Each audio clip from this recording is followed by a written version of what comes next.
Yan, magandang umaga mga idol. Naglalaban naman po ulit ako.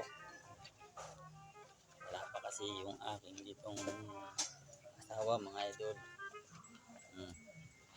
Laba-laba naman, laba-laba. Akin po mga hinubat ito. Binabad po ito ay isang linggo yata ito nakababad. Isang linggo lang ngayon ko lang tinusot. Kupas-kupas na nga mga idol ay. Yung iba ay nakukupasa na.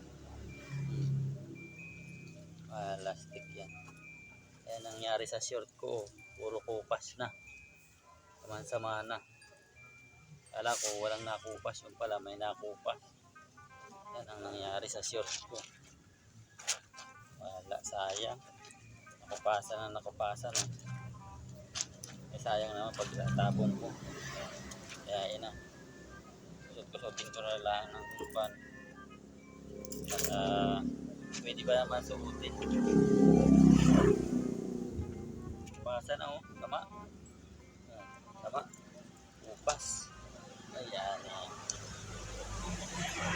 Pwede na yan. Kahit yan ay nakupasan, pwede pa.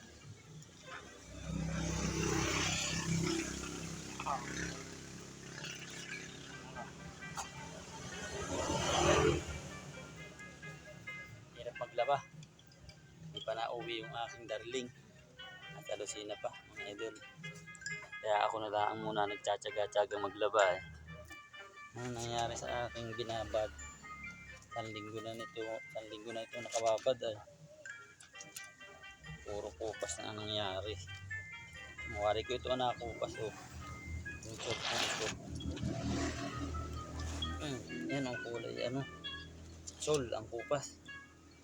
Dami kong ano. Dami kong labahan. Labahan mga idol. Ako naman po ngayon ang tigasin. Ito po ngayon ko palang nalaban yung damit ng aking asawa. Yan, binabad ko. Yan. Maigi naman. Hindi nakupasan. Hindi natalab sa dilaw yung kupas. Hindi natalab sa dilaw. Oh, dilaw pa rin. Yan oh. Dilaw pa rin. Hindi pala tinatabla ng kupas yung dilaw. Yan, idol, tapos na. Magkusot. Ang magkusot. Hambon po dito sa amin ngayon, oh, sama ng panahon. Oh. Ito po yung aking mga pinagkusutan, tapos sinilabhan ko yan. Oh. Yan. Dami rin po mga idol. Magandang tanghali po sa ating lahat mga idol. Ingat-ingat po tayo kasi po ay may bagyo daw na parating ay namumuot pa lang yun naman. Ay ingat-ingat po tayo at madulas ang kartada. Lalo na po sa mga sasakyan. God bless po mga idol.